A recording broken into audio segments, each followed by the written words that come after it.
Pronto. Om Namo Bhagavate Vasudevaya. Om Namo Bhagavate Vasudevaya. Om Namo Bhagavate Vasudevaya.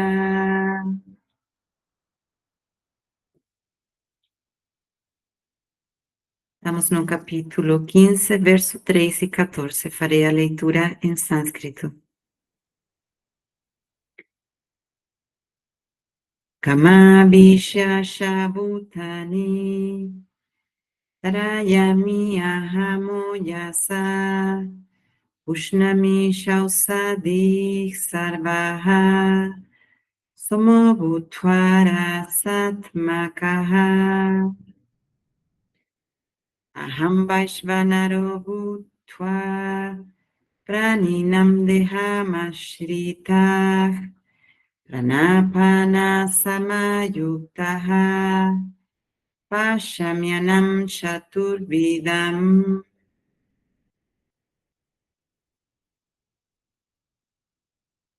Tradução, verso 13. Eu entro em cada planeta e por intermédio de minha energia, eles permanecem em órbita.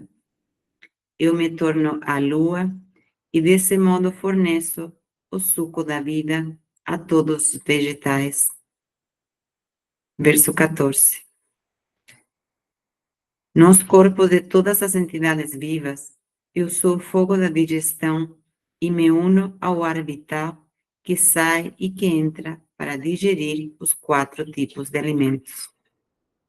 Mais uma vez, verso 13. Eu entro em cada planeta e por intermédio de minha energia eles permanecem em órbita. Eu me torno a lua e desse modo forneço o suco da vida a todos os vegetais. Verso 14. Nos corpos de todas as entidades vivas, eu sou o fogo da digestão e me uno ao ar vital, que sai e que entra para digerir os 4 tipos de alimentos. Namastê, Hare Krishna.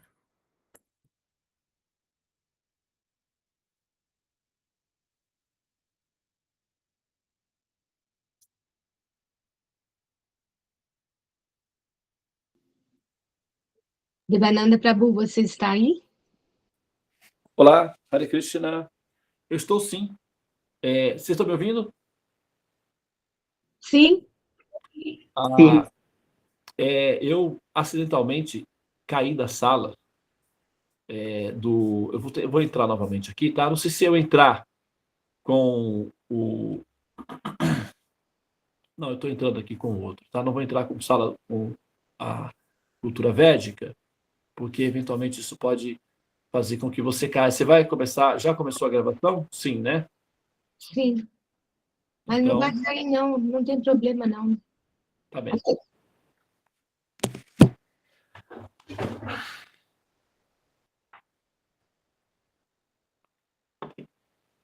Um instantinho.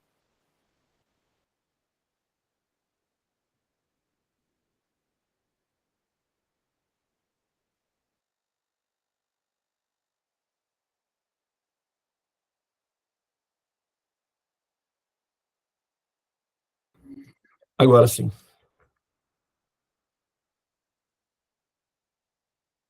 Muito bem. A Devi está aí ainda? Sobreviveu ao impacto? Muito bem. Eu vou só, primeiramente aqui, cumprimentar a todos, né? Todas as pessoas que estão aqui presentes na sala. Muito bom dia.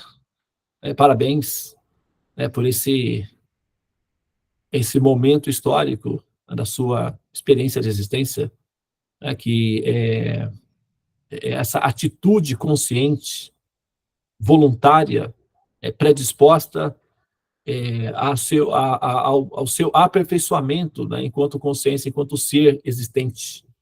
né? Enquanto buscador, enquanto pessoa pensante, né? Enquanto, sabe, princípio de existência que busca se compreender, se entender, né? Para ser um ser produtivo em relação a você mesmo, né? Ou seja, parabéns por essa atitude honesta em relação à sua própria paz real, sustentável. O mundo precisa de pessoas saudáveis para dar equilíbrio, né, à loucura que é a experiência da vida humana. Tá? É dito que tem pessoas que lutam um pouco e são boas. Né? Há outras que lutam mais, essas segundas são ainda melhores que as primeiras. Porém, há aqueles que lutam sempre. Esses são imprescindíveis, não podem faltar na humanidade jamais.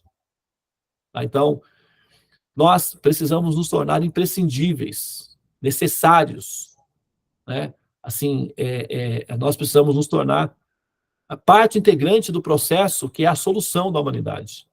Nós não podemos permanecer na condição de peso, né, para a humanidade. Nós temos que ser produtivos em relação à nossa experiência de vida, para que, quando nós tenhamos que sair do jogo, para que, quando nós tivermos que definitivamente, né, viver, o nosso vestibular da vida, quando nós tivermos que fazer uma avaliação final, realística da nossa experiência de viver, né, seja uma avaliação positiva que você faz de si própria, primeiramente. Né, que você se sinta bem consigo mesma, com a sua performance, né, para que você se sinta digna, uma pessoa digna, uma consciência digna diante do seu modus operandi, né, de como que você atuou no palco. Como foi a sua atuação, a sua avaliação final. Qual é a avaliação final que você faz de si mesma honestamente? Aí você vai vender esse produto para Deus, né, e com isso você também vai estimulá-lo a aderir à sua opinião sobre o assunto. Então, e claro, se colar, você se dá bem. Você passa, né, no exame final. Mas os sábios, que são os professores do cursinho da existência, conhecem alguns atalhozinhos que facilitam na hora de você apresentar a sua tese final de existência perante a autoridade, né, que é o Criador, a criação, o universo, enfim, né, a ordem superior de existir. Tá? Então, esse passo, esse ato, né, esse movimento que nós fazemos conscientemente, sabe, para a nossa evolução, conta muito, tá? Na hora da avaliação final, ok? Na hora da avaliação final, assim, se você tiver ali naquele momento essa, né, tempo hábil e condição de fazer a avaliação de forma consciente, como está sendo agora, né? Então, talvez você diga, mas se eu soubesse que era assim, que tinha esse peso, que tinha esse valor, eu teria feito muito mais. Poxa, não, mas o Devananda falou, pois falou, mas entrou aqui, passou por aqui. Esse que é o problema. Era para ter ficado. Tá brincando, tá, pessoal? Mas é verdade, tá? Esse valor, esse esforço pessoal, consciente de autoaprimoramento, tá? Enquanto você vive as idiosincrasias, né, as batalhas da vida, isso tem um peso muito importante na hora da sua avaliação final, não apenas do ponto de vista externo, mas do ponto de vista interno, de como você se avalia. Tá? Isso é muito importante, tá bem? Então, seguimos, né? Nós temos aqui, Devi, você fez o sânscrito? A Andréia fez. Né? Muito bem, inclusive, muito obrigado, né, Andréia, por ter nos conduzido aí a egrégora no caminho dos mantras. E vamos, então, aqui, só vou revisar aqui os versos 13 e 14 do Bhagavad Gita, capítulo 15, né? Esse capítulo chama-se A Yoga da pessoa suprema. Que tipo de yoga essa pessoa pratica, hein? A yoga da pessoa suprema. Não tem a Power Yoga, Hatha Yoga, né? Não tem. Tem uma Power Yoga que o pessoal faz, né? Power Yoga.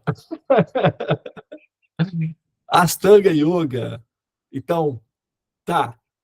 Né? Os mestres têm as suas diferentes formas. Bhakti Yoga, tem um pessoal que pratica, eles já ouviram falar nisso daí também? Bhakti Yoga, Mantra Yoga, né? Tem tantos tipos de yoga. Ou por coincidência, nós praticamos o Mantra Yoga, né? Nós praticamos o Bhakti Yoga, né? E no Bhakti Yoga nós utilizamos o sistema conhecido como Mantra Yoga, que é o que nós fazemos aqui na Sala dos Mantras. Então existem tantas yogas. Qual seria a yoga da pessoa suprema? A pessoa suprema pratica yoga, primeiramente, aqui está dizendo, yoga da pessoa suprema. Qual seria o método? Seria interessante saber? Vamos supor que nós tivéssemos acesso a isso. Vamos jogar com a probabilidade que isso tudo é, né, assim, consistente, realístico, observável e, né, assim, possível. Então, a pergunta que nós poderíamos fazer é: qual seria a yoga da pessoa suprema? E como ele pratica yoga? O que ele faz? Se ele se senta para meditar, no que será que ele medita? Não seria interessante saber desses assuntos? A yoga da pessoa suprema. De repente ele revela isso daqui aí, né? Ó, na verdade tem sim, tá? Inclusive, tem uma história, né, uma lila de Krishna, que ele está sentado no jardim dele, tá?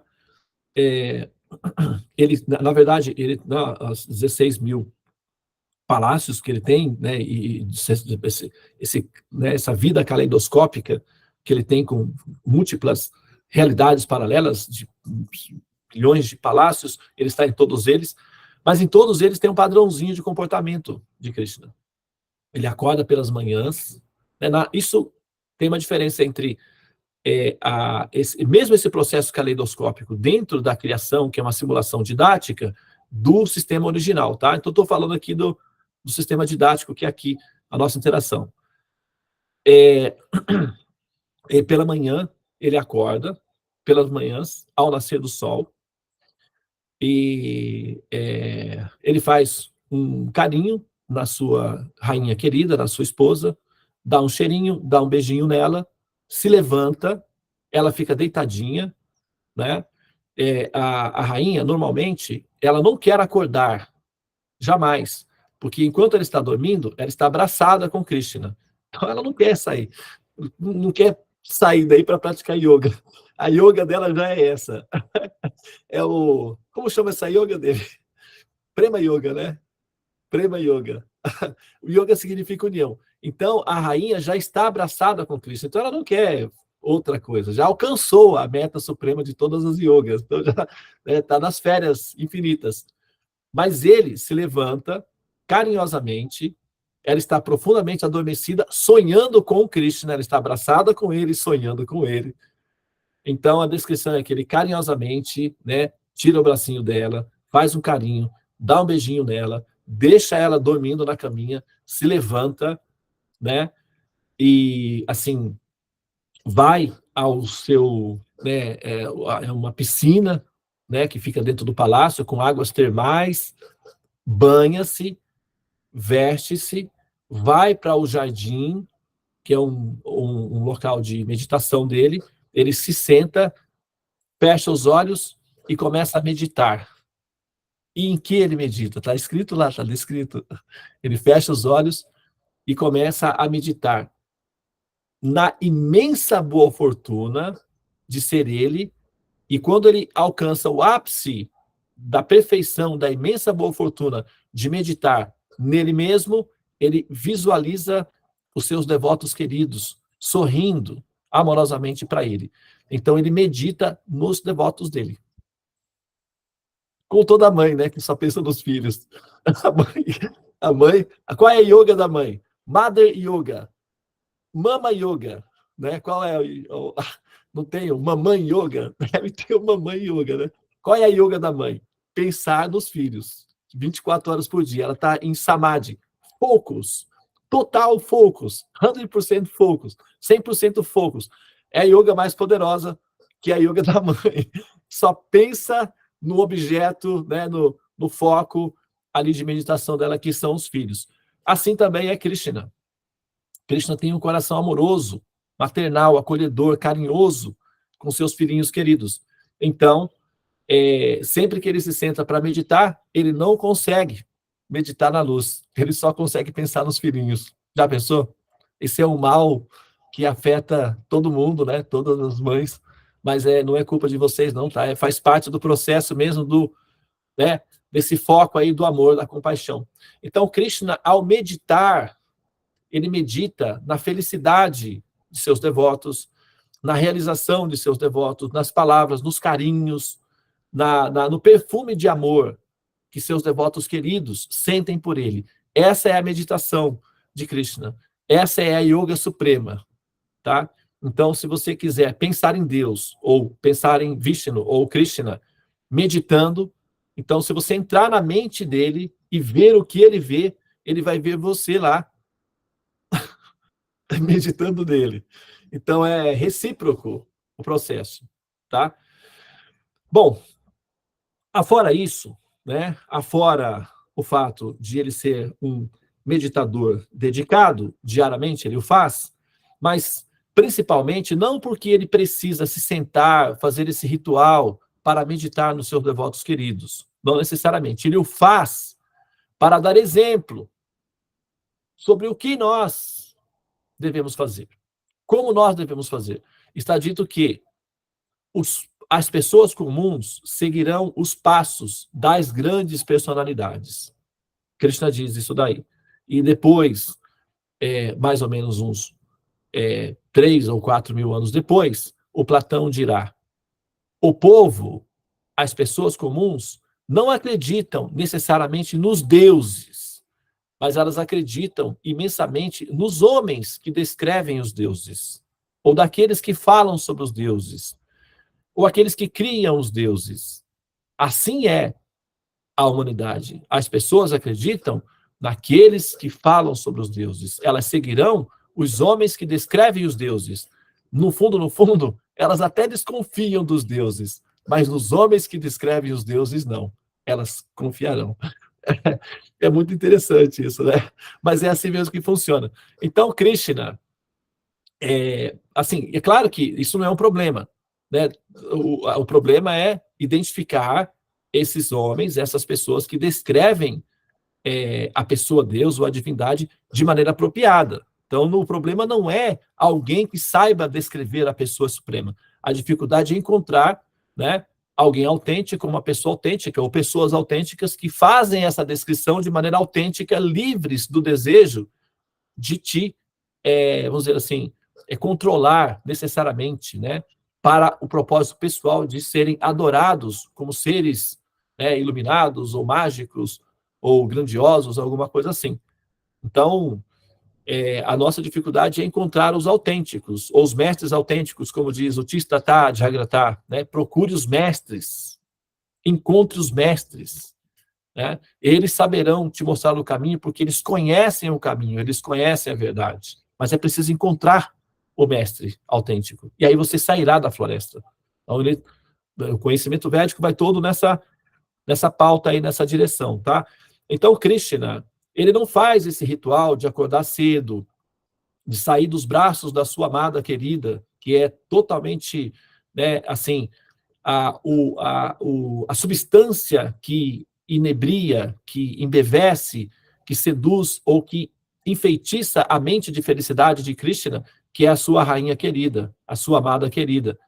Não é que ele precisa se desvencilhar desse êxtase de amor para fazer meditação. Ele consegue, nos braços da amada querida dele, ainda assim meditar nos seus filhinhos. O amor é inclusivista, ele não é separatista. Então, ele conseguiria fazer as duas coisas sem problema nenhum. Entretanto, ele tem que dar o exemplo para que os demais também o façam. Entende? Então, aqueles que vão segui-lo, que vão aprender com ele, vão saber que, olha, o que até Krishna faz, por que eu não faria? Será que eu sou melhor que Krishna, então? Se ele está fazendo, eu também tenho que fazer. Pelo menos eu tenho que tentar fazer como ele fez, porque ele já deu exemplo. O exemplo está dado. E aí nós, né, seguimos na medida do exemplo e, né, quem sabe a gente também consiga ensinar outros, né, a fazer da mesma forma, porque isso é bom, né, foram passos estabelecidos pela pessoa suprema, então vai dar um bom resultado no final. Ele está dizendo aqui, olha, eu entro em cada planeta e por intermédio de minha energia, eles permanecem em órbita, eu me torno a Lua e desse modo forneço o suco da vida de todos os vegetais. Por que ele faz tudo isso? Não é o sonho de toda mãe estar em toda parte ao mesmo tempo? Qual é o sonho? Qual é o sonho mais autêntico, forte e profundo de toda mãe? Ser onisciente, onipresente e onipotente. Por quê? Sendo onisciente, ela vai saber tudo que o filho pensa, tudo que a filha conhece. Ainda bem que elas não são, porque tem certas mães que são meio tresloucadas. Então, é bom que elas não saibam, para não perturbar a mente delas, claro, né? Deixa elas quietinhas, elas já têm muitos problemas, coisas para fazer, então deixa elas em paz. Mas o sonho, a fantasia de toda mãe é ser onisciente. A mãe não fica assim, o que você está pensando? O que você está fazendo, né? Onde você está? A mãe quer ser onisciente.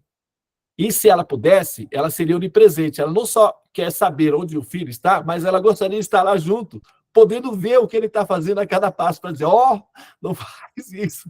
Isso daí não. Aí não haveria reprodução humana se fosse assim. Porque como é que um menino ia, né, uma menina ia ser um pouquinho mais, assim, vamos dizer assim, extrovertida? Não conseguiria, né? Assim, não daria. Então, não, ainda bem que não, né? Não funciona. Então, assim, mas o sonho da mãe é ser onipresente, tá? Não adianta a gente tapar o sol com a peneira e falar, não é bem assim, você está exagerando, né? Não, não, é assim mesmo, tá? Toda mãe gostaria de ser onisciente e onipresente. E se tivesse também onipotência, para não só ver, estar presente e ainda ter o poder de determinar se vai acontecer, se vai ser assim ou não. É que os nossos filhos, a coisa entra por aqui e sai por ali. Mas já pensou se nós tivéssemos o poder de a coisa entrar aqui e descer para o coração? Aí sim, hein? Já pensou? Esse é ou não é o sonho de toda mãe? Né? Dos pais. Né? Porque aí quando eu falo mãe, eu estou falando de um pai que também tem o comportamento de uma mãe, então é um coletivo. Mas esse é o sonho dos pais, de ter onisciência, onipresença e onipotência. Pela falta de onisciência, de onipresença e onipotência dos pais, qual é o recurso que nós utilizamos? A vara. É o único jeito. Aí o couro come. Porque onde o couro come, o menino vira homem. O ditado é esse, né? Então a vara é a nossa potência transcendental, mágica. Mas nem sempre dá certo também. Pior é que nem sempre dá certo. Então, enfim, voltamos à estaca zero novamente. Mas olha só, a questão aqui é que eu me torno a lua, eu me torno a água, eu me torno... Não é uma mãe, assim, muito, vamos dizer, focada nos seus filhos, eu me torno tudo. Eu sou onipresente, onipotente, onisciente. Eu sou uma mãe que eu tenho essas condições. Então, me aguentem, me tolerem, porque é assim que eu sou e assim que será. Aqui, eu entro em cada planeta, então onde você for, a mãe vai estar lá. Olha lá, eu entro em cada planeta. E por intermédio de minha energia, que são os olhos, né, o olhar, eles permanecem na minha órbita, você não sai do meu campo de visão. Então não adianta você querer me trapacear, fugir, que eu estou te acompanhando a cada instante, a cada segundo. Daí eu forneço, né, a mesada. Sou eu que dou a mesada. Se você fizer rebeldia, eu corto a mesada. Aí eu quero ver como é que vai ficar. Né? Os pais usam... a mesada, hein? Tá muito rebelde, vai sofrer um golpe financeiro na mesada. Aí eu, não, filho, não, mas espera aí, vamos conversar, vamos dialogar, vamos fazer um acordo diplomático aqui, aí resolve tudo. Faz uma notificação extrajudicial primeiro, a pessoa vai entender que a conversa está ficando mais séria, fala, não, tudo bem, vamos conversar então. Mas se não tiver notificação extrajudicial primeiramente, a pessoa nem visualiza as suas mensagens de WhatsApp. Ela só vai começar a visualizar as mensagens de WhatsApp quando ela receber o telegrama na casa dela, via justiça para ela poder conversar. Não, é verdade, eu estava com um probleminha lá no WhatsApp, eu não conseguia apertar os botões. Nossa, perdi meu WhatsApp.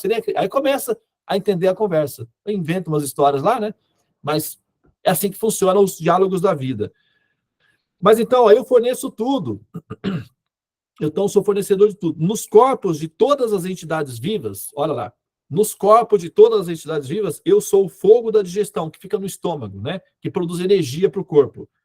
E me uno ao ar vital, que sai e que entra para digerir os 4 tipos de alimentos. Então, quer dizer, não tem para onde correr. A vida é dura. Está em toda parte, está dentro de você, está fora, não tem para onde ir. Essa mãe, ela está realmente ansiosa, viu? É melhor acalmar essa mãe aí. Como é que um filho acalma a mãe? Como é que uma filhinha acalma uma mãe ansiosa e, assim, dialogando? Calma, mamãe, o que você está querendo? Fala, explica, o que você quer? Relaxa, respira. Tem um videozinho de um menino que roubou o cartão da mãe. É muito lindo, um gordinho, ele é do Rio de Janeiro. Tem aquele sotaquezinho ainda de carioca que fica lá. Ele roubou não, ele pegou o cartão da mãe e foi lá e apostou, não sei se é no jogo do Tigrinho, num jogo lá e tal. E a mãe descobriu. Gastou R$ 230 num negócio, num jogo lá. Aí ela chegou com aquele olhar assim, né, possuída pelo cão.